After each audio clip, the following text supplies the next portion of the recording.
Je vous rappelle, donc, Enregistre, pardon. la Société française du cancer,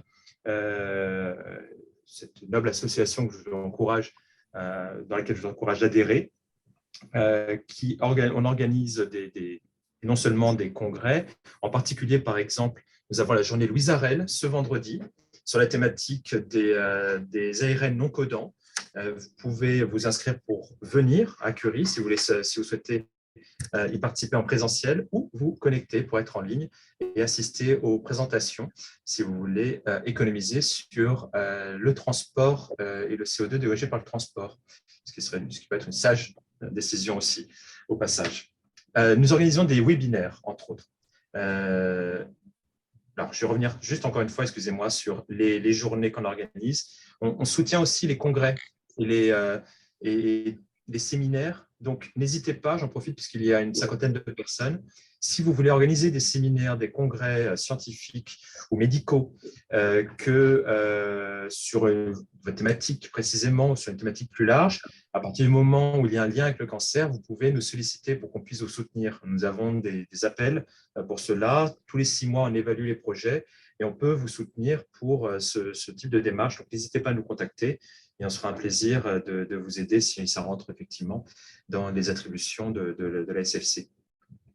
Outre cela, allons directement au but. On organise tous les mois des webinars sur différentes thématiques qui étaient des thématiques très cancer jusqu'à présent directement, et on a voulu faire une autre thématique pour le mois de janvier, pour le mois de février 2023, qui n'est pas une thématique banale. En fait, c'est la thématique. En fait, il n'existe que ça en réalité. C'est le elephant in the room dans ce qui se passe actuellement, qui est la thématique des enjeux environnementaux globaux actuels dans notre société et, entre autres, d'une des conséquences que le changement climatique, mais c'est plus globalement ces enjeux d'impact environnemental de tout ce qui se passe actuellement. C'est cette sensation que beaucoup de personnes ont remarqué, que les choses se dégradent et comme dans la chanson, tout va très bien, Madame la Marquise, on continue, business as usual, et tout va mieux se passer. Vous allez voir, dans quelques années, on n'en parlera plus de tout cela. Alors qu'en fait, il y a une vraie problématique qui traverse toutes les dimensions de nos sociétés. Et la première étape pour espérer la réduire, c'est d'en prendre conscience. Avant même de se poser la question de savoir ce qu'il faut faire, c'est déjà d'en prendre conscience. Donc, on a sollicité 2 personnes. Aujourd'hui, c'est Marion Salou. Le mois prochain, le 21 février, ce sera Jeanne Muret pour nous parler des enjeux environnementaux en recherche pour Marion et à l'hôpital pour Jeanne, avec des spécificités pour chacune d'entre elles, parce que c'est une thématique qui malheureusement est abordée trop peu et qui se développe seulement depuis trop peu de temps, ce qui fait que vous aurez une vision limitée, en quelque sorte, à l'expérience de chacune, mais c'est absolument indispensable et je pensais que c'était un bon point de départ pour la discussion. Marion est postdoc à l'Institut Curie, au sein de l'unité d'Olivier Lantz, donc sur des thématiques d'immunologie du cancer. Et elle participe, entre autres, elle a rejoint la Green Team de Curie, qui est donc une équipe de personnes ouvertes pour ceux qui travaillent. Comment on l'aurait été de toute façon, si tu vois un truc qui… Merci. Oui. Pour tous ceux qui veulent s'impliquer dans ces questionnements-là, mais je pense que Marion dira un petit mot là-dessus. Marion, je te laisse la parole. Merci Manuel. Alors, j'essaye de partager, vous me dites si c'est bon. Ça y est. C'est bon? C'est Super. parfait. Bon, merci. Bon, merci pour l'introduction, merci pour l'invitation. Alors, comme Manuel le précisait, c'est pas du tout mon cœur de métier. Moi, je fais de l'immuno tous les jours. Donc, ce que je vais vous présenter ici, c'est vraiment un retour, à la fois un retour d'expérience et puis des lectures, et essayer de comprendre un peu ce qui se passe pour essayer d'aborder ce sujet ô combien d'actualité. Donc, le titre de ce séminaire, de cette petite présentation, c'est Empreinte environnementale de la recherche, la comprendre et la diminuer. Donc, sur la première partie, j'ai quand même prévu quelques diapos pour repréciser un peu l'enjeu, la problématique. J'espère que ce ne sera pas trop simple pour une partie d'entre vous. Donc, on va rentrer tout de suite dans le vif du sujet, si la présentation veut bien passer, voilà. Donc, le 6e rapport du GIEC est sorti l'année dernière. Pour ceux qui ne le savent pas, le GIEC, c'est le groupe d'experts intergouvernemental sur l'évolution du climat. C'est un organe des Nations Unies qui est chargé d'évaluer le changement climatique. Et donc, c'est un organisme à vocation scientifique, c'est un organisme scientifique en lui-même qui regroupe 195 pays membres. Et ce qui était intéressant et plutôt nouveau dans ce 6e rapport du GIEC, c'est que il était écrit de manière claire, nette et précise que l'influence humaine avait réchauffé l'atmosphère, l'océan et la Terre de manière sûre et certaine. Donc ici, vous avez notamment un graphique. Alors, est-ce que vous voyez mon pointeur ou est-ce que je dois le faire différemment? On voit très bien. Oui, Ouais. OK. Hop, voilà. Donc ici, on voit en fait l'évolution de la température à la surface du globe, donc à la fois de manière reconstruite sur 2 millénaires. Et on voit en effet que sur les dernières années, on a un réchauffement qui va être sans précédent au moins depuis 2000 ans. Donc ce qui montre qu'il y a vraiment quelque chose qui se passe en ce moment, ce qui correspond à l'ère post-industrielle. Et donc, ce réchauffement est dû à quoi? Vous avez tous, j'imagine, entendu parler de l'effet de serre et du réchauffement climatique. Donc, l'effet de serre, c'est quelque chose de totalement naturel. Sans effet de serre, la surface de la Terre serait aux alentours de moins 18 degrés. Mais ce qui se passe, c'est que lorsque les rayons solaires passent à travers l'atmosphère, il y a une partie qui va être absorbée par le sol, une autre partie qui est renvoyée dans l'espace avant même de rentrer dans l'atmosphère. Et ensuite, lorsque les rayons infrarouges sont réémis par le sol chauffé, une partie va être envoyée dans l'espace, mais surtout, plus la concentration de gaz à effet de serre va être importante dans l'atmosphère, plus ces rayons vont être maintenus à la surface de la Terre et vont donc contribuer à l'augmentation de la chaleur à la surface. Donc ici, on va parler de l'effet de serre additionnel qui est lié aux activités humaines, puisque donc c'est tous les gaz à effet de serre qui ont pu être émis par les activités humaines. Alors, dans ce cadre-là, le 6e rapport du GIEC propose 5 différents scénarios, modélisation, afin de voir l'évolution de la température à la surface de la Terre dans les prochaines années, dans la prochaine centaine d'années. Donc, il y a différents scénarios, des scénarios qui vont être plutôt optimistes, où on va réussir à maintenir ce réchauffement climatique en dessous des 2 degrés. Donc là, pour ce cas, il faut vraiment que nos émissions nettes de CO2 soient égales à 0 vers 2050. Si on reste sur la trajectoire actuelle, on voit qu'on se dirige plutôt vers une augmentation de la température de 2,8 à 3 degrés. Et si, pour le coup, on lâche tout et qu'on continue dans une espèce de course infinie à la croissance, on risque d'avoir quelques petits soucis, puisqu'il est projeté que la température puisse augmenter jusqu'à au moins 5 degrés en 2100. Ce n'est pas pour autant que ça va s'arrêter juste après, hein, ça va continuer. Alors, en fait, finalement, ça veut dire quoi 5 degrés? Parce que c'est vrai que, bon, entre l'hiver et l'été, 5 degrés, ça ne nous paraît pas si énorme que ça. Là, vous avez 2 cartes qui représentent l'occupation des sols en Europe, donc il y a 20 000 ans, et l'occupation actuellement. Donc, il y a 20 000 ans, en fait, c'était l'ère glaciaire. Il y avait 1 à 2 km de glace dans le nord de l'Europe. C'était vraiment un paysage qui était totalement différent. Et quelle est la différence entre cette occupation des sols il y a 20 000 ans et maintenant? En fait, c'est que 5 degrés. Et cette évolution de 5 degrés s'est faite en 20 000 ans. Donc, qu'est-ce qui va se passer si cette évolution de 5 degrés se fait en 200 ans liée aux activités humaines? C'est quand même un petit peu compliqué à anticiper, mais ça montre quand même à quel point il est intéressant de s'occuper du problème. Donc, ce que le GIEC dit, c'est que augmenter déjà d'1,5 sur le court terme va quand même causer des effets et des risques qui vont pas être évitables, qu'on ne va pas pouvoir éviter.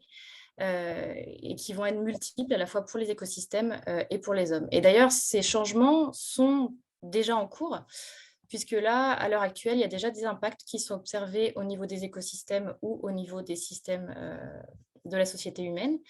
Donc ici, vous avez des changements. Donc le groupe du GIEC a, donc plus c'est foncé, plus le GIEC donne ces changements attribue ces changements de manière très forte au changement climatique. Donc, on a notamment des changements dans la structure des écosystèmes, au niveau de la biodiversité, au niveau de la saisonnalité, mais aussi des impacts sur les sociétés humaines, que ce soit à propos de la disponibilité en eau, la production en nourriture, aussi à propos de la santé et du bien-être, et enfin à propos de notre façon de vivre, des villes, des infrastructures, etc. Et vous voyez ici les petits moins, c'est qu'en fait, l'impact de l'homme a vraiment plutôt un impact négatif encore maintenant, et qu'il va falloir réussir à inverser la tendance pour adapter quand même tout ça. Alors, c'est pas seulement on arrive à 1,5 degré et on commence à avoir quelques petits problèmes, c'est chaque incrément supplémentaire de réchauffement qui va entraîner la poursuite de l'amplification de ces changements. Et plus on augmente à chaque dixième de degré, plus on risque de partir dans les extrêmes et d'arriver à un moment ou un autre à une situation qui n'est même quasiment plus prévisible. Alors, en 2015, presque 200 pays ont signé les accords de Paris qui visent à limiter le réchauffement climatique sous les 2 degrés, si possible sous les 1,5 degrés par rapport à l'ère pré-industrielle.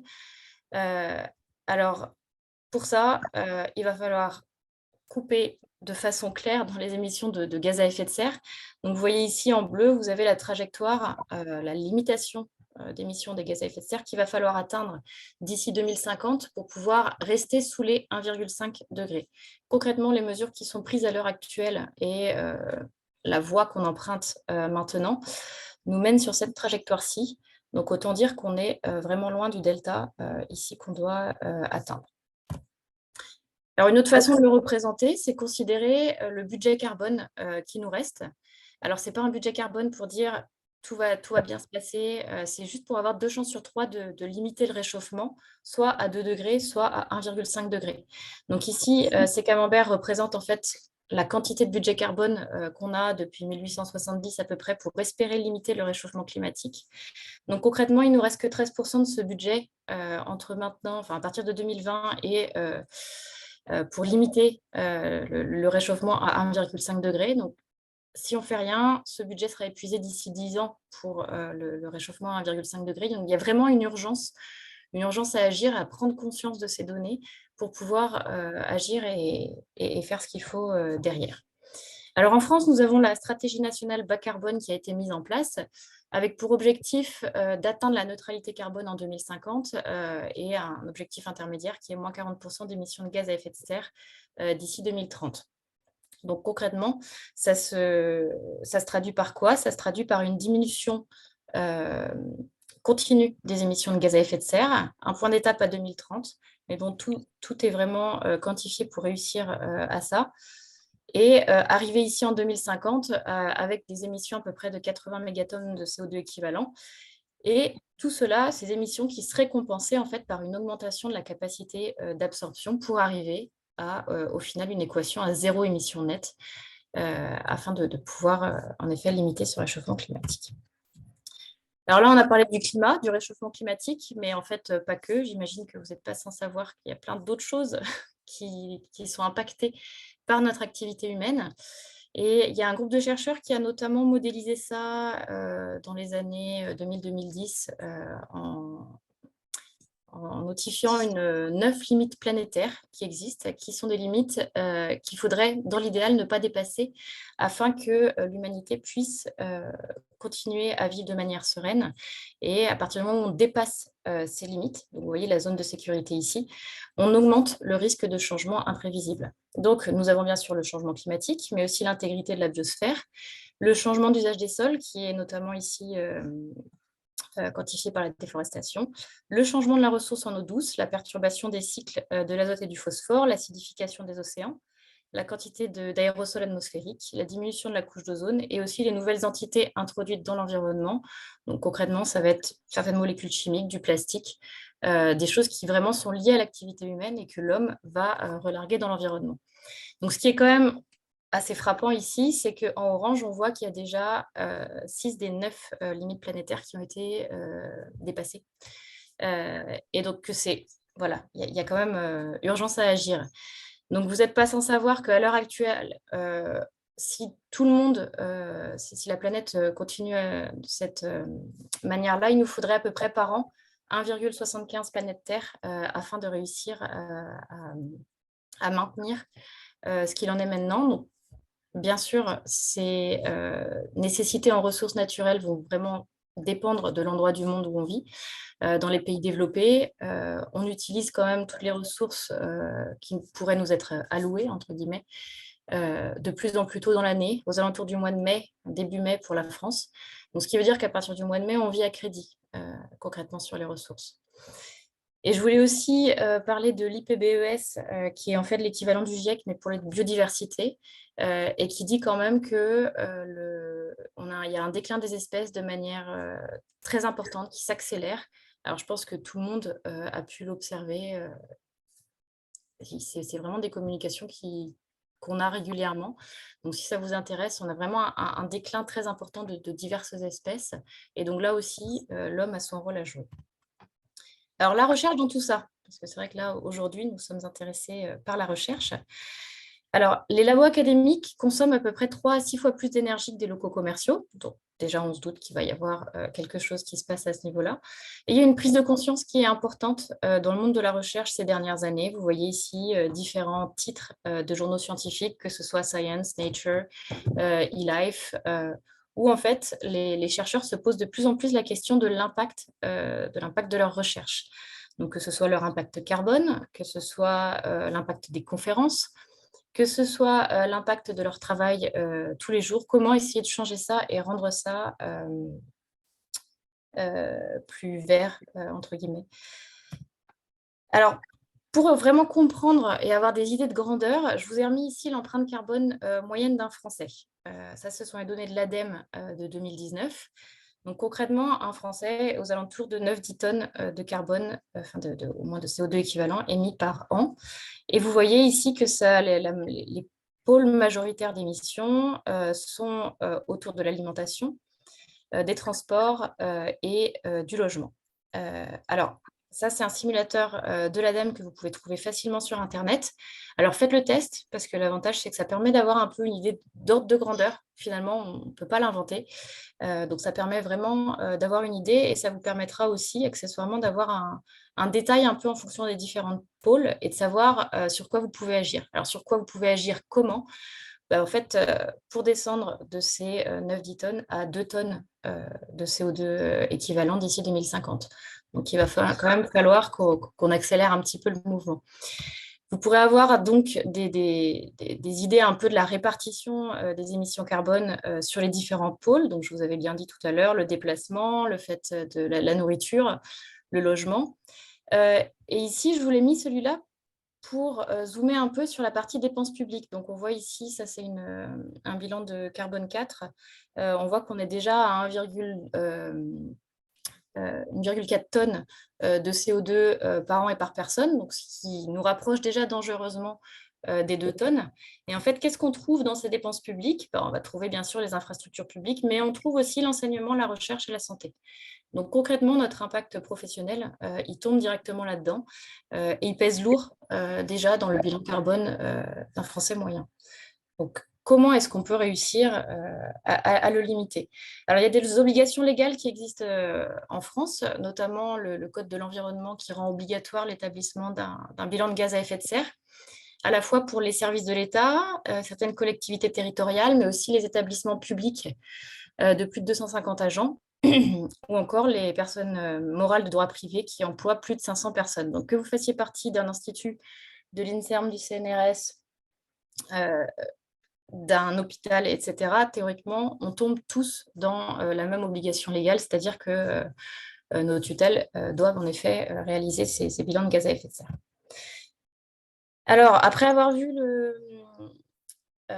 bilan carbone d'un Français moyen, on va comparer ça un peu à quelques activités de la vie académique, puisque c'est important de s'en rendre compte. Donc ici, vous avez les émissions à 2 tonnes pour lesquelles on doit avoir pour rester en accord avec les accords de Paris.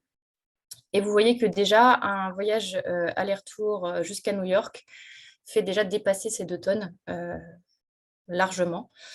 Le fait d'avoir 218 déjeuners carnés avec du bœuf nous fait aussi largement entamer ce budget.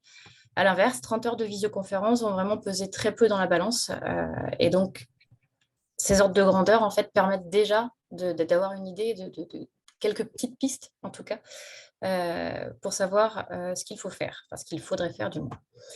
Donc, en effet, l'impact des voyages en avion est très important. Donc, ici, il s'agit d'un papier qui a été publié en 2013 et qui quantifie à quasiment plus de la moitié l'impact, je recommence, que l'impact carbone d'un étudiant en thèse va être pour moitié dû à des voyages en avion.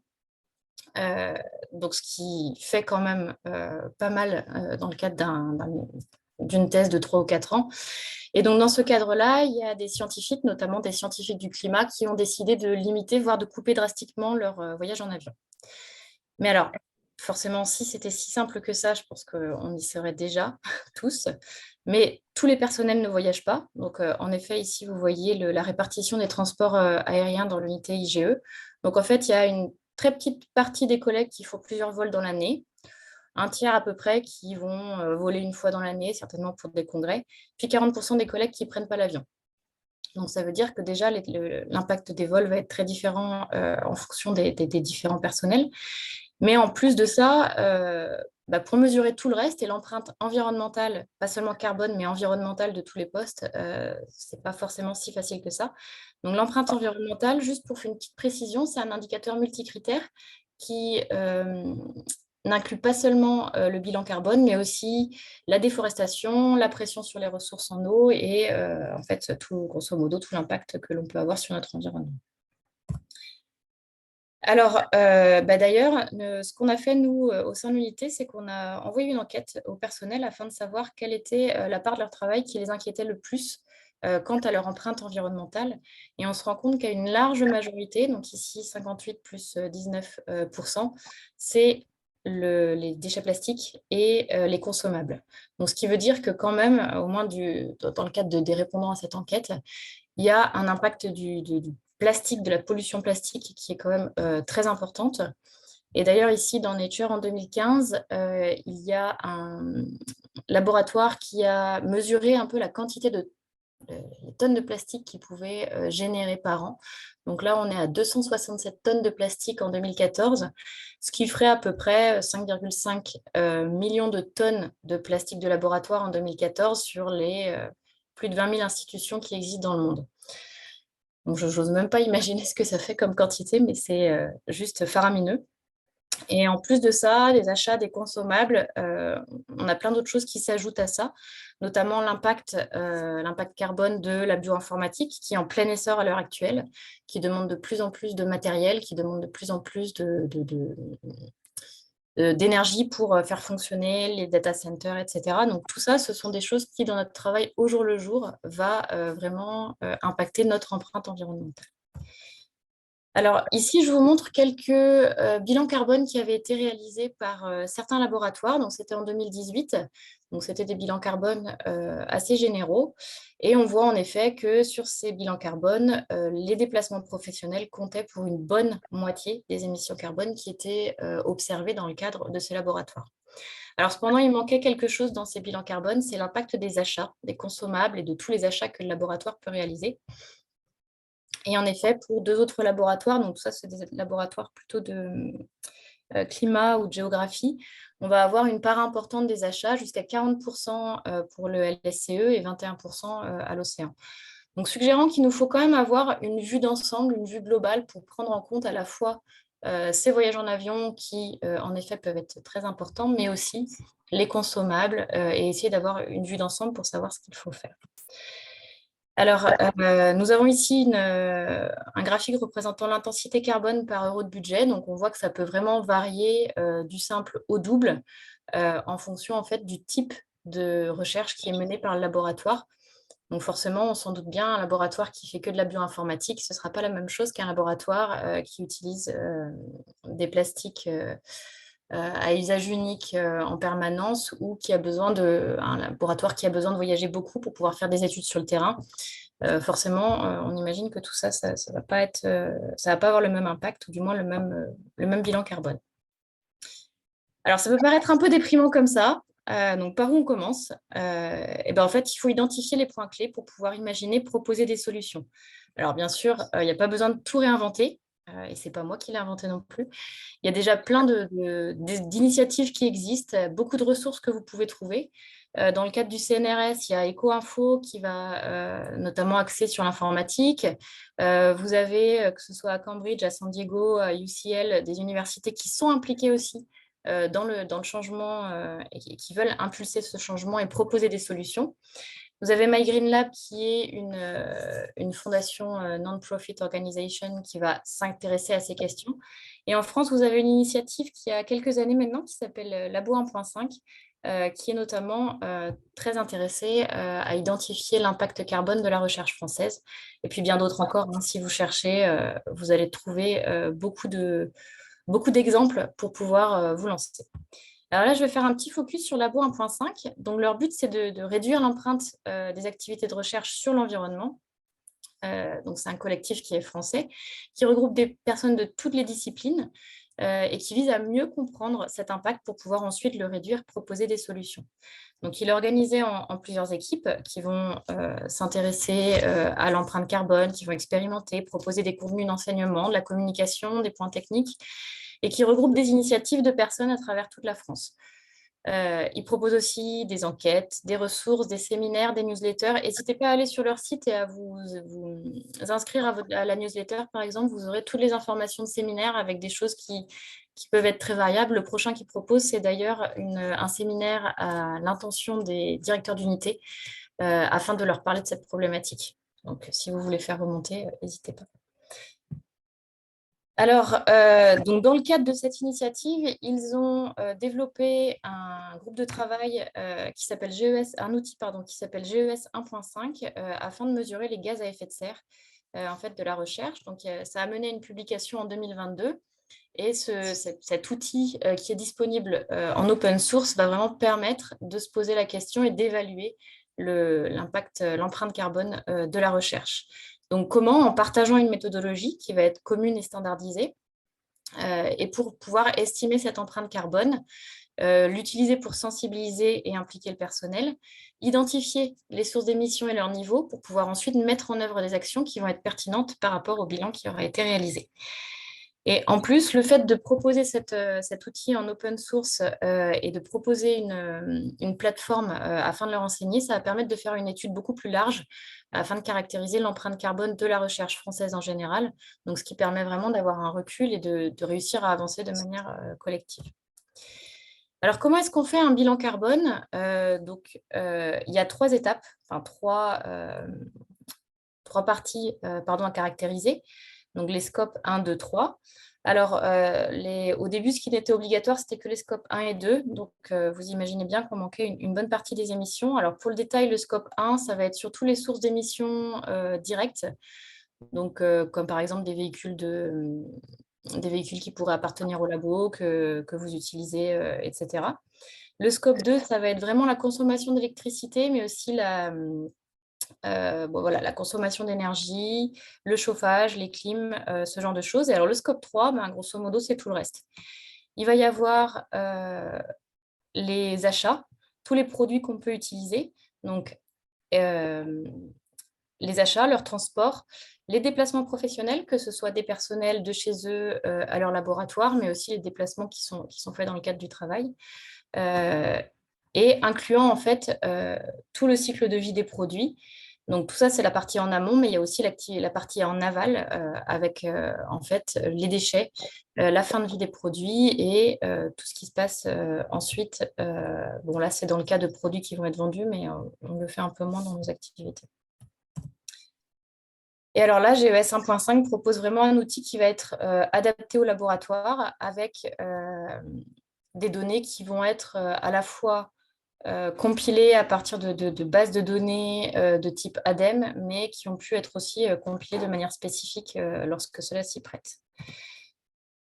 Alors concrètement, aujourd'hui, il y a déjà plus de 1000 bilans carbone qui ont été lancés pour plus de 600 laboratoires. Donc ici, vous voyez un peu le nombre de bilans qui ont été commencés à minima sur le site. Donc ici, la différence de couleur, c'est en bleu les bilans validés et en rouge les bilans restants à valider. Donc j'imagine que là, il voudrait que soumettre un peu plus les bilans afin de pouvoir en fait avoir cette vue globale de l'ensemble de la recherche française. Quoi qu'il en soit, pour l'instant, les premiers résultats montrent qu'il y a en moyenne 4 tonnes d'équivalent CO2 par an et par membre, et pour une moyenne à peu près de 600 tonnes de CO2 par laboratoire.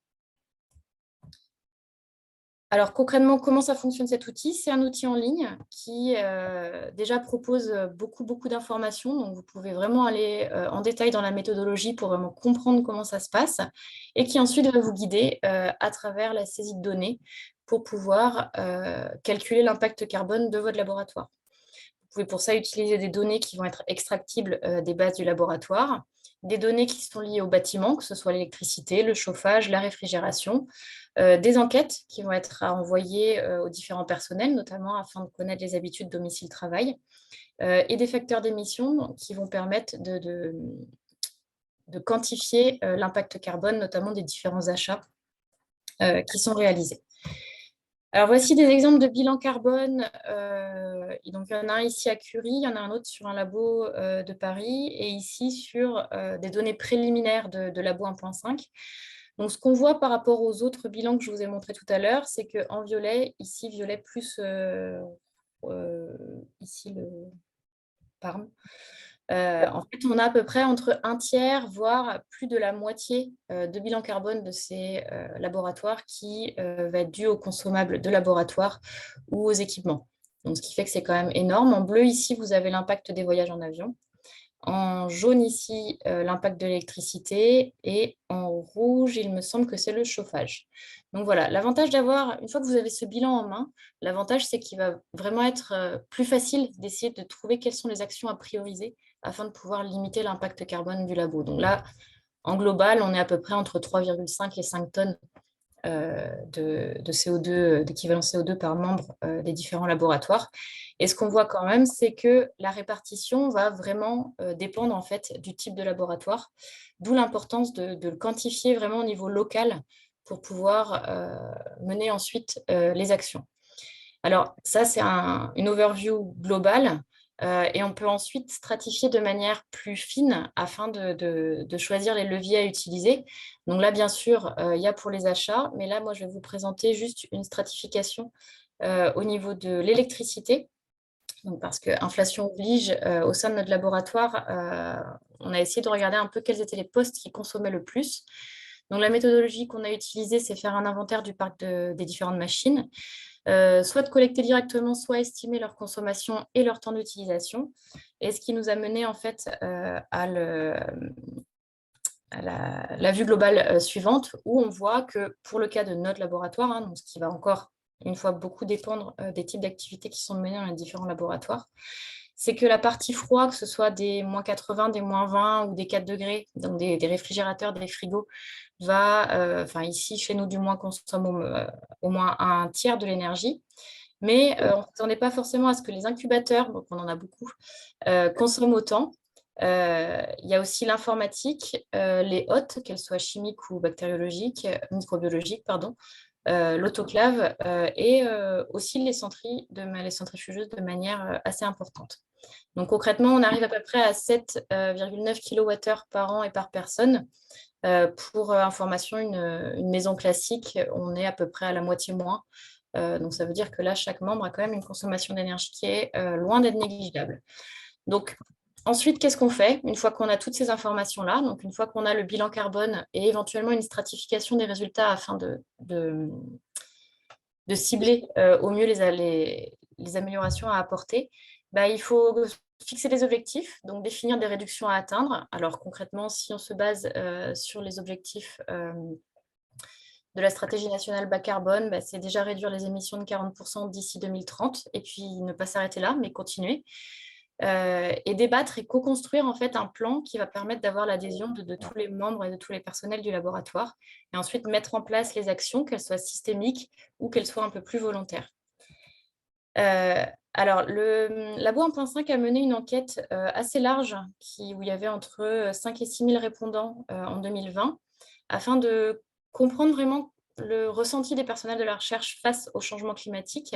Et donc, ce qu'on voit ici, c'est qu'en grande majorité, les personnels de recherche étaient très bien informés, du moins, pensaient vraiment que l'urgence climatique était à mettre en priorité et exigeait des changements profonds dans la pratique de nos métiers.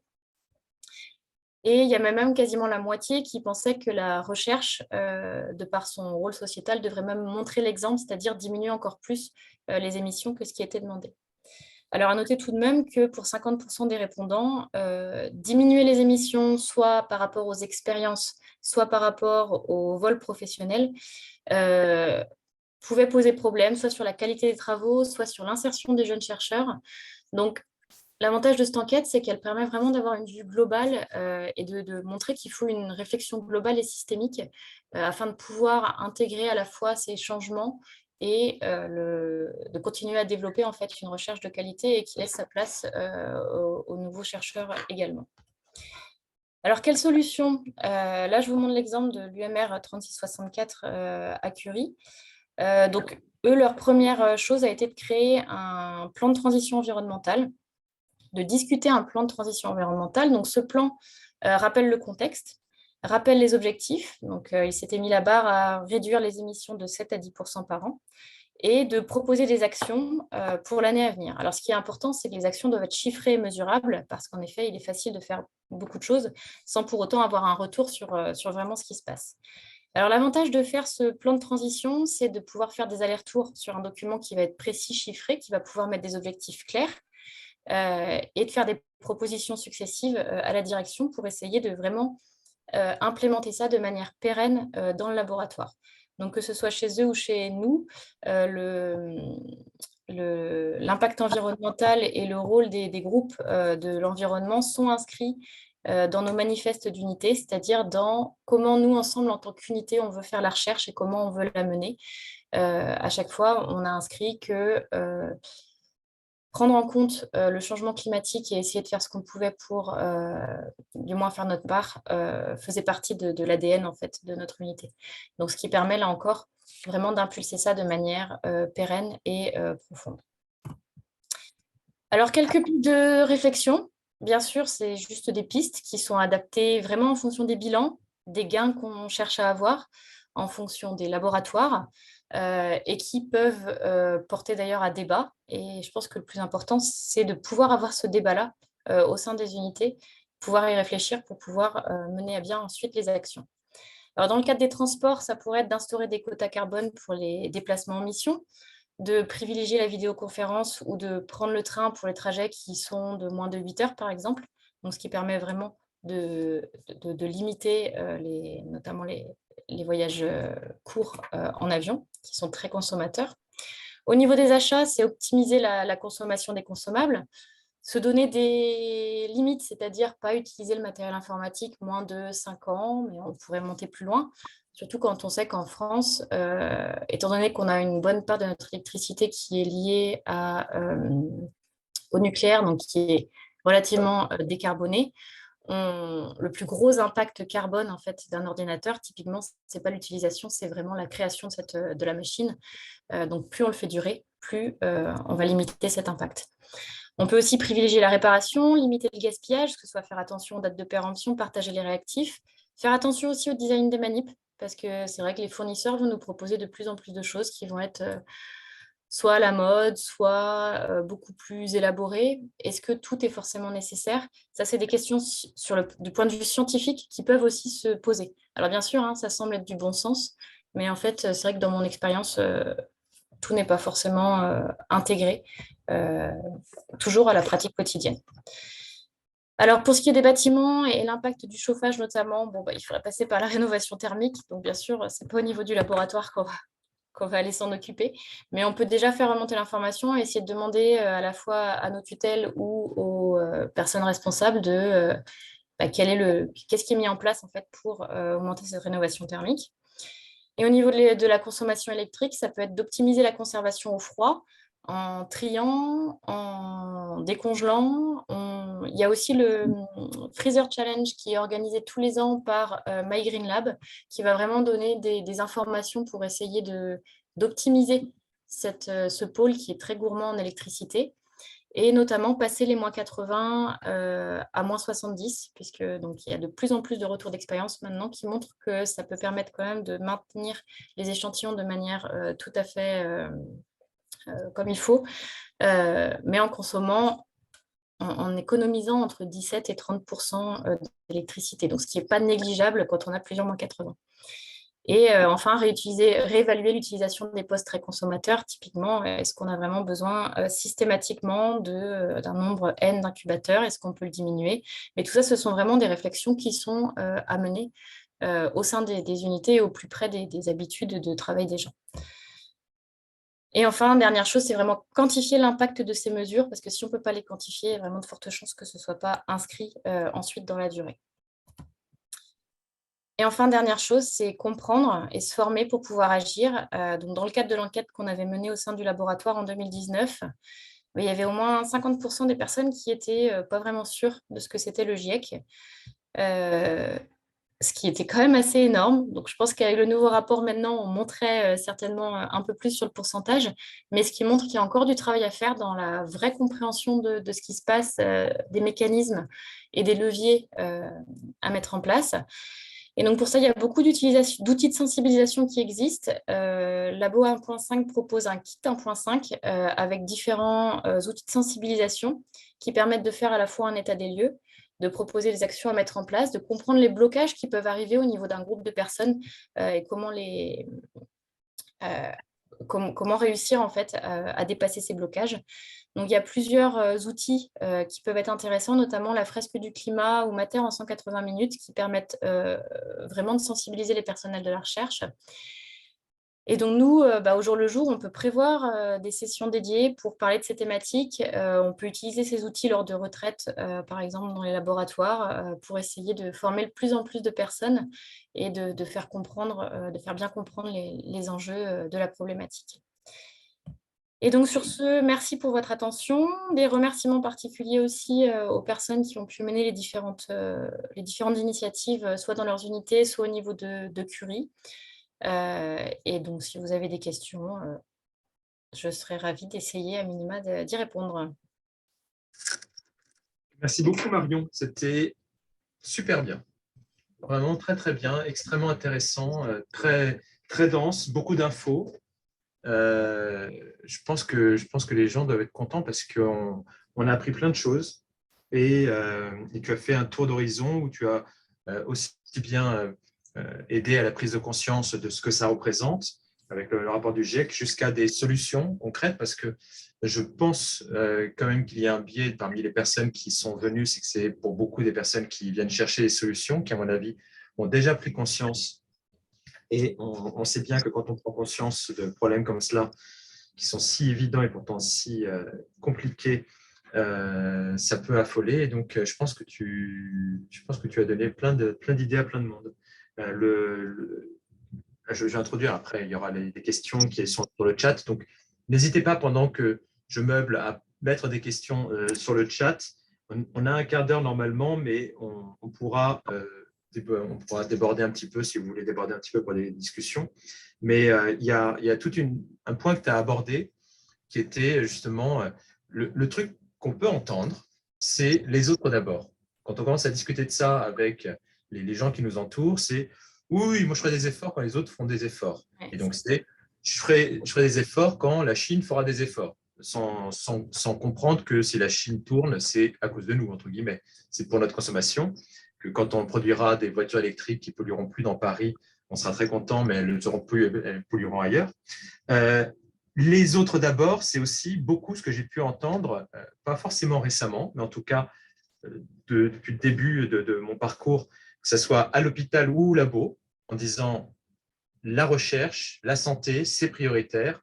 On doit avoir une dérogation, c'est le petit sondage que tu avais fait, on doit avoir une dérogation, on a le droit de polluer plus que les autres, parce que pour nous, on se bat pour quelque chose d'essentiel. Et pour l'anecdote, j'ai rencontré une fois quelqu'un qui bosse pour une grosse banque, Et je discutais de ça, parce que la personne se plaignait que dans des endroits de rêve où il partait régulièrement en avion à l'autre bout du monde, il y avait plein d'éoliennes et que ça gâchait la vue. Je me suis remarqué, peut-être qu'il n'y a pas besoin de prendre l'avion et que les éoliennes sont là parce qu'ils consomment de l'énergie. Et qui me répondait, ah non, mais moi, j'ai une dérogation parce que grâce au financement de la banque, je finance des énergies vertes. Donc finalement, je participe. Si tout le monde était comme moi, il y aurait moins de pollution sur Terre. Et c'est vrai que c'est quelque chose qui existe encore en ce moment. Et donc, à la question de savoir quelle est la position des chercheurs, je pense que tu as complètement raison. Je pense qu'il faut montrer l'exemple. Et comme le disent beaucoup de spécialistes dans le domaine, on, ce, les conséquences environnementales sont là.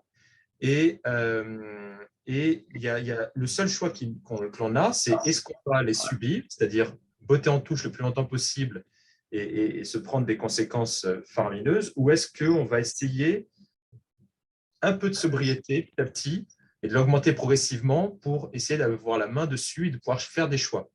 Et justement, pour pouvoir essayer de préserver un tant soit peu la santé, la recherche, qui, malgré tout, doivent être des priorités. Mais la première étape, effectivement, c'est que les chercheurs en prennent conscience et agissent. Et il est à espérer qu'à court ou moyen terme, court terme, ça soit aussi central dans un labo d'avoir des personnes qui travaillent là-dessus que d'avoir un assistant de prévention. D'avoir un AP dans un labo, c'est de la nature, même, c'est évident, et d'avoir même du temps pour l'AP. Et il faudrait qu'il y ait un AE, un assistant environnemental qui joue son rôle. Et on en parlait juste avant que tu commences. Il commence à y avoir une prise de conscience et aussi par les chercheurs, parce que probablement que les chercheurs, en particulier les plus jeunes, demandent cela. On voit plein de sondages pour les entreprises. Je suis en train d'ouvrir votre chat, hein. Je vais m'arrêter. Ne vous inquiétez pas, ne vous inquiétez pas. Mais on voit de plus en plus de sondages pour les entreprises de jeunes qui, entre autres, choisissent pour la qualité de vie maintenant de plus en plus et pour leur impact environnemental. Et ça va venir de plus en plus chez les chercheurs. Bon, Et nous, on le voit au niveau de Curie, hein, il y a beaucoup d'initiatives très locales qui apparaissent dans plein de différents laboratoires. Et l'idée, c'est vraiment de réussir à faire prendre tout ça pour que tout le monde puisse en même temps essayer d'avancer. Et oui, c'est quelque chose, enfin, du moins moi de ce que je vois, c'est quelque chose qui se met en place doucement mais sûrement. J'ai une petite. Je vais peut-être commencer par des questions pragmatiques qui sont parmi les premières que j'avais. Je cumule plusieurs questions en même temps. Donc, est-ce qu'il y a une politique de recyclage dans votre labo, pour le papier par exemple, avec une autre. Vas-y, peut-être pour celle-là, par exemple. Alors, en pratico-pratique dans mon labo, il y a des initiatives personnelles qui ont été mises en place. Il y a des initiatives de recyclage qui existent dans divers endroits, qui ne sont pas forcément généralisées. Donc là, je fais aussi partie de Curie a mis en place des groupes de travail sur la politique RSE. D'ailleurs, je crois qu'il y a Bastien qui est là, qui est ingénieur qui chapeaute tout ça, qui travaille activement là-dessus. Moi, je fais partie du groupe déchets, donc en effet, le recyclage, ça en fait fortement partie. Les filières peuvent exister selon le laboratoire, peuvent ne pas exister selon les laboratoires. Il faut avoir un état des lieux, mettre des choses en place. Concrètement, pour du matériel de laboratoire, tu parlais tout à l'heure des AP, des assistants de prévention. On ne peut pas s'extraire complètement des risques biologiques, chimiques, etc. Donc, il y a quand même des choses à faire attention, pour lesquelles il faut faire attention dans un laboratoire. Donc, en effet, du papier qui est utilisé dans un bureau, il n'y a pas de souci. Les filières existent et peuvent être utilisées. Après, pour ce qui est dans le laboratoire en lui-même, il y a quand même un gros travail qui doit être fait au niveau de la sécurité aussi. Et on ne peut pas faire tout et n'importe quoi non plus, puisque ça va contribuer aussi à la pollution, accessoirement, de relarguer n'importe quel produit chimique. Il y avait une question, est-ce que les bilans que tu présentais incluaient aussi les achats de réactifs, les émissions? Mais je pense que oui. Oui, quand c'était les achats, c'était tout achat confondu. Alors, voilà, Caroline qui avait fait la diapo là, pour différents labos a fait aussi le bilan carbone dans son unité. C'est pas forcément évident de compiler chaque facteur d'émission de chaque produit, de chaque référence. Donc forcément, il y a des estimations, il y a des marges d'erreur à prendre en compte à chaque fois. Mais oui, réactif inclus. L'une des choses aussi qui est un peu choquante dans les labos de recherche, c'est quand on voit toute la journée le défilé en bas du bâtiment des différents livreurs qui viennent livrer une petite boîte, puis le suivant une petite boîte venant de la même compagnie. Est-ce qu'il y a des stratégies de mise en commun des commandes en disant que si des commandes ne sont pas urgentes, elles sont passées une fois par semaine pour qu'au Alors, moins on ait une gestion commune? nous, au sein de notre unité, c'est comme ça. Les commandes sont passées, sont groupées et sont passées qu'une fois par semaine. Maintenant, l'idéal, c'est de réussir à grandir pour être à l'échelle supérieure, pour vraiment limiter le nombre de livraisons. Et c'est drôle parce que ça a été abordé il y a 15 jours ou 3 semaines au sein de la Curie Green Team, donc qui justement rassemble différentes personnes volontaires pour évoluer dans ce sens-là. Et ça a été discuté récemment, qu'est-ce qu'on pouvait éventuellement réfléchir à mettre en place, etc. Et peut-être je vais rebondir sur la Curie Green Team. Donc, quelqu'un qui te remercie. Et de la présentation, pensez-vous que c'est concrètement réalisable de diminuer drastiquement cet impact au niveau des laboratoires quand c'est de grands instituts de recherche, sans que cela ait un impact sur la qualité du travail, bien sûr? Est-ce que je pense que c'est possible? La Je prise de vais dire, conscience, par exemple, la Curie Green Team, ça vient d'en bas ou d'en haut? oui, ça Ça vient vient d'en bas. d'en Ça bas. vient d'en bas. C'était un groupe, alors moi je ne faisais pas partie au début, mais c'était un groupe de personnes justement de tous les différents sites qui étaient très intéressés par toutes ces questions-là, qui ont commencé par faire un état des lieux, pouvoir mettre en place des documents qui pourraient aider à la réflexion, qui pourraient permettre de comprendre la problématique. Euh, D'ailleurs, notamment, qui a, qui a pu donc agir sur la sensibilisation et aussi faire partie des groupes de travail RSE et de la commission RSE pour mettre en place ces différents groupes. Donc oui, ça a des effets. Oui, les effets ne se voient pas du jour au lendemain, mais en même temps, si on n'essaye pas, on a moins de chances d'y arriver. Il y a plusieurs questions autour de cela encore. Est-ce que tous les laboratoires de recherche disposent d'un responsable RSE en charge de cette problématique de réduction de l'empreinte carbone? Non, je ne pense pas. Enfin, du moins chez nous, ce n'est pas le cas. C'est vraiment des initiatives volontaires et bénévoles. C'est des gens qui se sentent concernés et qui ont envie de le faire. Avec une autre question, alors deux autres questions peut-être ensemble.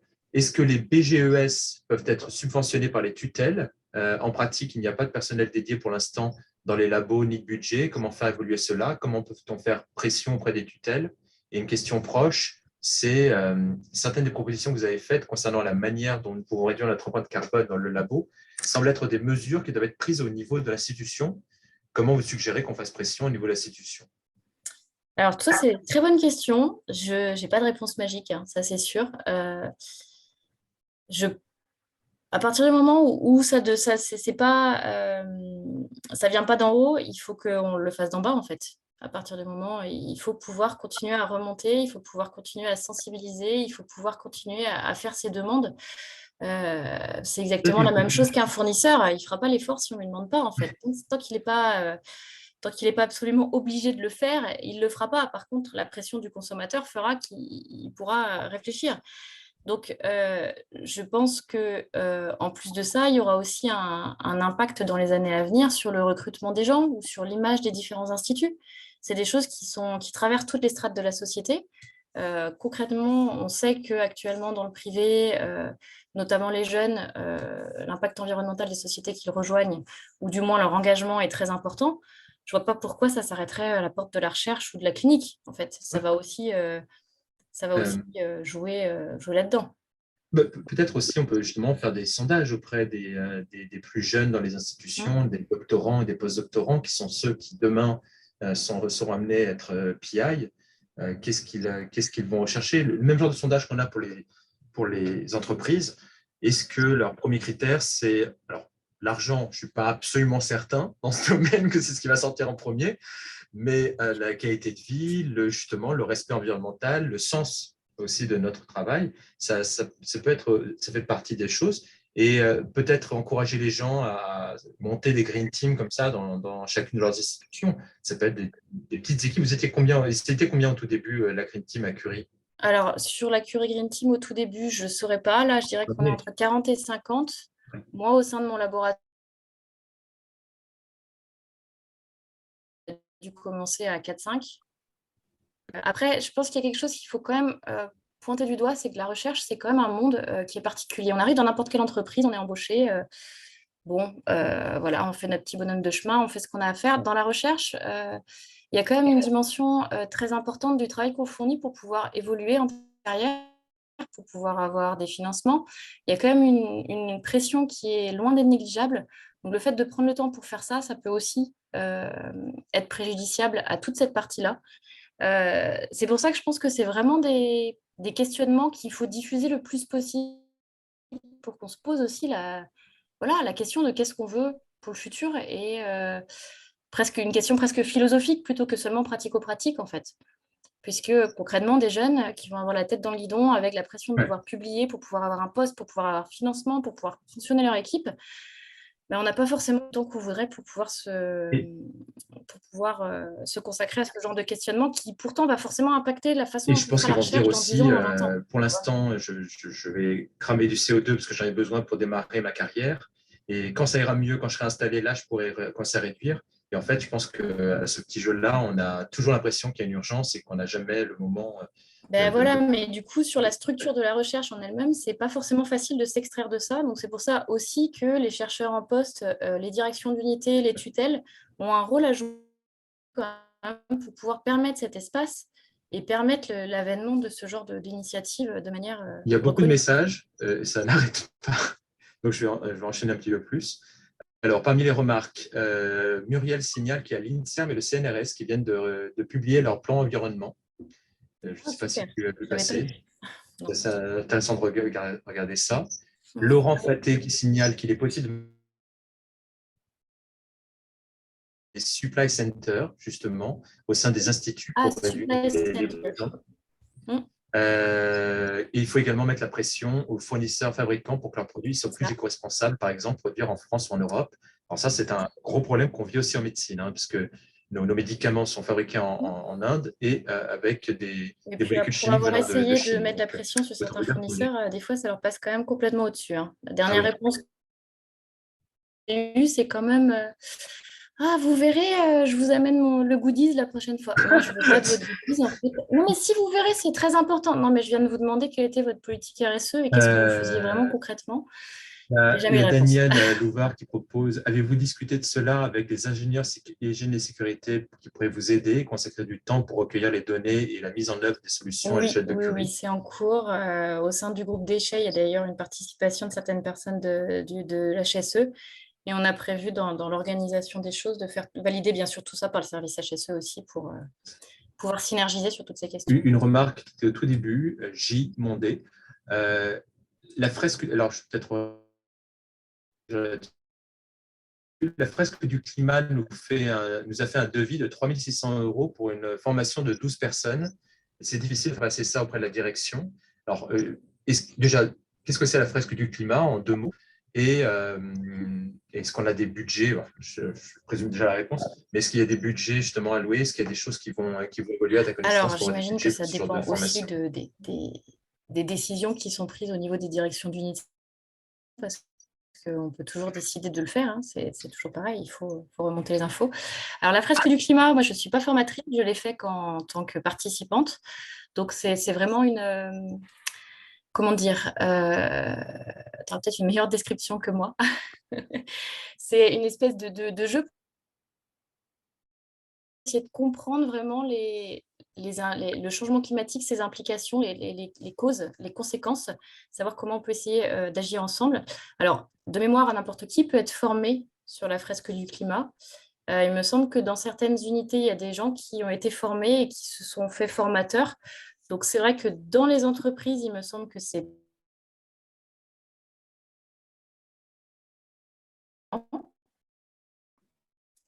je n'ai pas regardé depuis longtemps donc, dessus.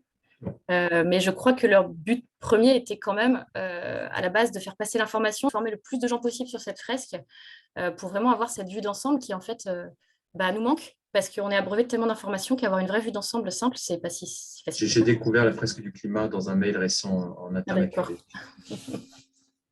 Euh, Mais donc, d'ailleurs, elle sauf est proposée par PSL, hein. Pour ceux qui dépendent de PSL, la fresque du climat est proposée tous les semestres par la training unit de PSL. Sophie, la SFC, rappelle qu'il y aura un replay. Maintenant que la session est passée, on peut vous dire qu'il y a un replay. Et il y aura le PowerPoint également en PDF. Tu as donné ton accord, Marion, c'est ça? Manon Delmazur signale mettre également la pression aux fournisseurs pour qu'ils nous envoient les colis dans des emballages proportionnés. Les emballages, moi, ce qui me tue, c'est encore là de jeter des cartons remplis de glace, mais bon. Voir qu'ils récupèrent leur emballage, hein, parce que théoriquement, un carton, avant qu'il soit plus utilisable, il faut quand même en faire des allers-retours. Alors, pendant que je vais lire les autres questions pour voir s'il reste des choses que j'ai loupées, il y a Marie-Noël qui lève la main. Est-ce que Marie-Noël veut prendre la parole? Vous avez une question, pendant ça, je fais un petit tour. Non, c'est par rapport à la fresque du climat. Ah, parfait. Merci pour l'information. En fait, je pense que Marion est aussi référent environnementaux de la FSI, non? Je me trompe? Ou vous avez déjà intervenu? Avec la Curie Green Team, j'avais fait une présentation, mais… Voilà, c'est peut-être parce que le nom et le visage me disaient quelque chose. Donc, en fait, moi, je suis au référent environnementaux de la faculté des sciences et de l'ingénierie de SU. Ils ont organisé plusieurs fresques du climat pour qui voulait y aller. Et moi, j'avais demandé comment se former, en fait. Et a priori, une fois qu'on a fait la fresque, on peut, en fait, en s'aidant d'Internet et des outils sur Internet, la faire réaliser à d'autres personnes parce que sur Internet, on peut en fait télécharger les différentes cartes qui sont nécessaires à la faire. Voilà, c'est ce que je voulais donner comme information. Donc, par exemple, nous, on avait pensé, mais bon, après, je n'ai pas eu le temps de mettre en œuvre, le faire au Cordelier, parce que nous, on est au Cordelier, le jour de la journée de la science, en version occupation, quand les gens entrent, viennent pour aller aux différents ateliers, par exemple. Il y a différents modes de fresques de la science, de fresques du climat, pardon. Tout à fait. Il y a un autre atelier qui existe aussi, qui s'appelle Envisager mon bilan carbone. Je ne sais plus exactement le nom, mais en gros, c'est un jeu du même sort, du même style, où c'est un jeu de réflexion où on est par petits groupes, et on a une thématique et on regarde ce qu'on peut mettre en œuvre pour justement abaisser le bilan carbone, qui est complémentaire à la fresque. Une fois qu'on a fait la fresque, on peut faire ce second jeu, en fait. Et du coup, je précise que sur le kit 1.5, il propose des adaptations possibles pour les laboratoires, parce que c'est vrai que la fresque est accessible à n'importe qui, hein, dans n'importe quel contexte. Mais bon, il propose notamment des adaptations pour les laboratoires, ce qui est quand même toujours intéressant. Et pour finir, juste une remarque sur les emballages. Sachez que chez New England Biolabs, ils ont développé un nouveau packaging où en fait la glace, pour protéger la glace, ce n'est plus du gros polystyrène, mais de la paille qui est réutilisable soit pour nourrir vos animaux comme lapins, poules et compagnie, ou pour faire du paillage en vos jardins. Voilà. Oui, j'ai fait dans mes jardinières d'ailleurs. Merci beaucoup, c'était très bien, j'ai beaucoup apprécié. Merci. Dans les questions, j'avais loupé une question au tout début. C'était une question sur où trouver les données sur les intensités carbone par budget selon la discipline. Peut-être l'ensemble de la biblio, je ne m'en rappelle pas, tout ce que tu as cité. J'ai mis les liens. Oui, tu mettais les liens à chaque fois. Ouais. D'accord, donc on pourra retrouver tout ça là-dessus. Sarstedt, donc Laurent Faté signale, Sarstedt par exemple produit ses pipettes en France dans une usine zéro carbone et à faible consommation d'eau. Également, le plastique de culture est produit plutôt localement. Ils développent également le recyclage de leurs pipettes, broyage en pellet, puis réinjection dans le circuit de production. Ce qui fait partie des informations intéressantes. En fait, il faut trouver aussi des moyens de pouvoir échanger ces informations-là au sein de l'institution et entre institutions, effectivement. Et on sent qu'il y a de plus en plus de réseaux qui commencent à émerger, qui vont se constituer, parce qu'on sent qu'ils arrivent à des masses critiques et que ça va se regrouper et qu'il y a une vraie dynamique venant d'en bas, en fait. Surtout qu'il faut que ça se constitue, parce que sinon, il va y avoir des réactions violentes, en fait. On a vu passer des articles dans les journaux, je ne il n'y a pas longtemps, même chez les scientifiques. C'est quelque chose à prendre en compte. Pour la fresque du climat, donc ça c'est Muriel. Juliette, Jeanne, si la fresque est facturée par celui qui la réalise, 10% doit être versé à l'association. Oui. C'est informé, peut l'annuler gratuitement. Oui. Et nous avons organisé notre premier atelier fresque à l'Institut Cochin, par Muriel encore, le 26 janvier, et avec un petit lien. Ah, super, merci pour le partage. Non, le lien, c'est pour Mater, en fait. Pardon, je prends la parole. Le lien, c'est Ouais. pour Mater. C'est un autre atelier que j'ai fait d'ailleurs très récemment et qui est organisé en ce moment et qui est ouvert, par exemple, à tous les correspondants du CNRS Développement durable.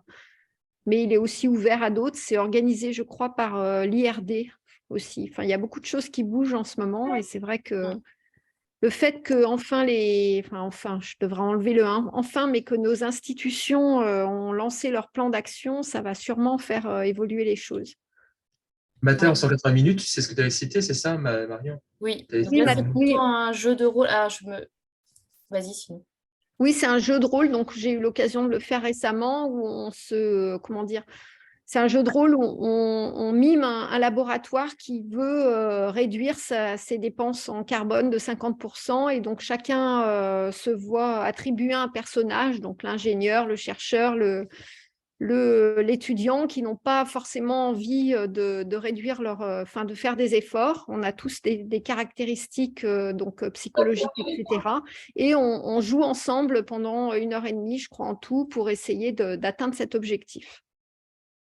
Et ce Et que je trouve très c'est assez sympa à ceci près que moi, le jeu que j'ai eu, c'était pas tellement collé à la biologie, mais je crois qu'il peut y avoir une variante Je plus crois que la appliquée à la variante biologie. est toute récente, en effet. Oui, oui. La bio, ça a été adapté à d'autres types de laboratoires et je crois que la variante était en cours de développement l'année dernière, si je ne me trompe pas. Je crois qu'elle existe, mais là, comme Mm. j'étais avec d'autres participants qui n'étaient pas forcément issus de laboratoires de biologie, c'est pas ce qui a été choisi, mais elle existe, il me semble.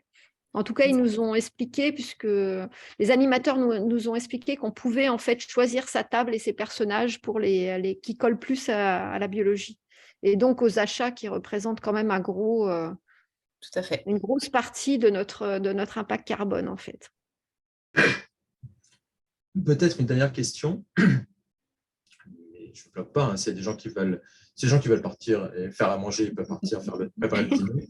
C'est des gens qui veulent rester connectés, ils peuvent. Christophe Gattuso pose une question. Vous avez évoqué la part importante des déplacements en avion dans l'empreinte carbone des labos, mais pas les déplacements quotidiens pour se rendre au travail. Est-ce que vous encouragez dans votre labo la réduction de l'usage de la voiture pour les transports en commun? Alors peut-être que pour Curie, qui est en plein cœur de Paris, la voiture ne pose pas trop de problèmes, mais est-ce qu'il y a une démarche, est-ce qu'il y a des démarches ailleurs en France justement pour encourager le transport au quotidien à vélo ou par transport en commun? Alors Ah. ici, vous voyez ma diapo là du coup? Oui. Donc commute, c'est justement les trajets travail-domicile. Donc en effet, on voit que sur Paris, il y en a quand même beaucoup moins que sur un cas un peu résultat préliminaire de façon un peu globale. La réponse courte est je ne sais pas. La réponse plus longue est j'imagine qu'il existe des programmes qui permettent de promouvoir tout ça. Il y a quand même beaucoup de changements aussi liés au télétravail ces dernières années qui rendent le tableau un peu plus complexe. Il faut aussi notamment faire attention aux effets rebonds parce que même si les gens ne vont pas travailler, du coup, ils font plus d'allers-retours pour aller à l'école, au magasin, etc. Donc, en fait, le tableau n'est pas si simple que ça. Je pense qu'il y a des leviers. Je sais que dans l'école de mes enfants, il y a un programme de mobilité, c'est de la mobilité scolaire, pour essayer de limiter au maximum le transport du domicile à l'école. Donc, j'imagine qu'il doit y avoir des programmes qui existent de la même façon pour les laboratoires ou pour les entreprises. Après, c'est pas forcément toujours simple. Oui, et On va concrètement. pas faire 45 km à vélo, quoi. Non. Mais concrètement aussi, des places de vélo, tout simplement prévues aussi dans les institutions. Hein. C'est longtemps passé au second plan, voire au troisième plan. Et ça commence à être pris en compte parce que, en l'occurrence, ça déborde. En tout cas, c'est ce que j'allais dire. Même si ça augmente, ça déborde toujours.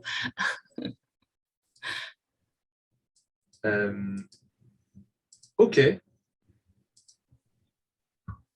Certaines personnes peuvent être assez réticentes, donc David Rémy qui signale, certaines personnes peuvent être assez réticentes au changement d'habitude et de protocole qui irait dans le sens d'une réduction de notre empreinte carbone.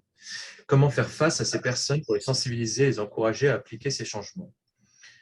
Je pense que déjà la sensibilisation, c'est important parce que souvent, c'est des gens qui n'ont pas forcément compris le problème ou eu accès aux informations. Je pense que c'est quelque chose qui transcende un peu toutes les strates de la société, hein. Les gens les plus réfractaires sont souvent des gens qui n'ont pas forcément l'information claire. Je trouve que c'est important d'avoir ce bilan sous les yeux et vraiment ces ordres de grandeur, en fait, pour vraiment comprendre où est le problème, parce qu'on peut complètement s'épuiser en mini-pas qui pourtant n'auront pas un impact énorme. Et à part documenter, en tant que scientifique, à part documenter les choses pour leur montrer qu'il n'y a pas de changement et que le résultat sera le même, moi, c'est la stratégie que j'adopterais. Mais pour l'instant, je n'ai pas trop eu des gens extrêmement Je réfractaires. peux juste me permettre de détailler un peu ma question. C'est juste que, je remercie beaucoup pour la présentation, hein. Mais c'est juste, c'est un peu ce que disait Manuel tout à l'heure, c'est que des fois, on a justement des postdocs ou des étudiants en thèse qui sont vraiment à fond la tête dans le guidon et qui veulent pas perdre du temps à adopter ce genre de stratégie. Et donc, c'est un peu ce que je demandais, c'est plus un peu des outils ou des conseils pour réussir un peu à faire changer les mentalités, quoi. Mais en effet, c'est peut-être juste ça, quoi. C'est la sensibilisation et les mettre devant le fait accompli et espérer qu'ils changent, quoi. Et puis, essayer de solliciter l'aide aussi des instances au-dessus. Moi, je sais que notre directrice d'unité est très soutenante. Donc, à partir de ce moment-là, ça légitime aussi l'action au sein de l'unité. Le fait que ce soit inscrit dans le manifeste d'unité, donc comment nous, on se voit en tant qu'unité, c'est un texte, on est tous arrivés au consensus, ça donne de la légitimité et ça fait qu'on a aussi plus de poids quand on parle à ces personnes-là, quoi. Après, c'est une question même politique, sociétale, hein, parce que je crois, l'un des gros plans de clivage qu'il va y avoir en politique et dans notre société dans les toutes prochaines années, si ce n'est déjà le cas, entre des personnes qui ont compris, je biaise déjà, je donne ma subjectivité, mais qui ont compris la problématique et qui cherchent des solutions, versus des autres qui vont pouvoir dire, mais est-ce que j'ai un devoir moral de préservation des espèces animales et végétales dans le monde, et finalement que la terre brûle après ma mort ou même durant ma vie, moi je me mettrai dans un endroit climatisé, tout ira bien et j'aimerais toujours m'en sortir parce que je suis français. Et en fait, ouais, en fait, je pense qu'il faut le voir comme un problème politique et donc c'est exactement comme s'adresser à quelqu'un qui n'a pas la même opinion politique. Il faut réussir à négocier et convaincre. Et c'est long. C'est pour ça que je pense que le jeu de rôle Mater en 180 minutes est intéressant pour ça. Ça permet d'adopter le point de vue qu'on n'a pas forcément et donc d'essayer de comprendre qu'est-ce qui pourrait bloquer, quels pourraient être les leviers à actionner en fait. Alors, deux dernières choses, et après on arrête, parce que là, quand même, c'est à déborder. Il y a d'une part Bastien Pinault qui signale effectivement que le forfait mobilité durable est un bon levier pour aider les organisations à accompagner les collaborateurs. Et entre autres, là, je viens de remplir mon papier pour l'hôpital Curie, les 200 € par an pour les gens qui sont à vélo. Sinon, mettre en place des plateformes internes de covoiturage, en particulier pour justement les labos où il y a beaucoup de voitures. C'est aussi très efficace quand il y a suffisamment de personnes sur un même site, effectivement, qui ont un même rythme, parce qu'il y a beaucoup de télétravail. Ça, c'est une chose assez efficace aussi. Ouais, puis on peut noter que Curie, avec 70% de remboursement du Pass Navigo, nous oriente aussi bien sur l'utilisation des transports en commun. Ouais. Et une remarque double donc, de Cédavio et de quelqu'un plus haut. Donc, Cédavio, un point important dans la génération de déchets consommation d'énergie, comme le mentionne plus haut Carole Thomas, et l'hébergement des animaux pour expérimentation. C'est ça. Et il y avait la question c'était sur les cages, je vais retrouver, mais en gros la question c'était entre les cages plastiques versus les cages métal, mais qu'il faut passer à l'autoclave, donc de l'eau chaude, finalement, qu'est-ce qui est le plus efficace? Alors, c'est une bonne question. Je n'ai absolument pas les chiffres en tête. J'imagine que ça doit exister, mais qu'il faut aussi prendre en compte les contraintes techniques qui existent. Nous, concrètement, donc Céline qui parlait des cages d'hébergement, en fait, on n'a pas d'autoclave. Donc, de toute façon, on ne peut pas maintenir le système de cage à autoclaver. Par contre, c'est vrai qu'au niveau de l'animalerie, avec le groupe de mon unité, on avait notamment proposé, donc avec le soutien des personnes de l'animalerie, de mettre en place des étiquettes qui sont des étiquettes vertes qui permettent d'éviter l'échange inutile. C'est-à-dire si c'est une cage d'animaux qu'on va sacrifier rapidement, éviter de faire des échanges qui ne sont absolument pas nécessaires. ou essayer de limiter, ce qui va accessoirement aussi dans le sens du bien-être animal pour essayer de prendre tout ça en compte. Mais effectivement, je pensais, les petites étapes aussi, les messages, ça peut être important. Même si c'est des petites choses, comme je pensais à ça par rapport à la pastille, je crois que quand il y a une démarche comme ça au sein d'un labo, d'une équipe, ça infuse dans toute l'équipe et on voit des changements.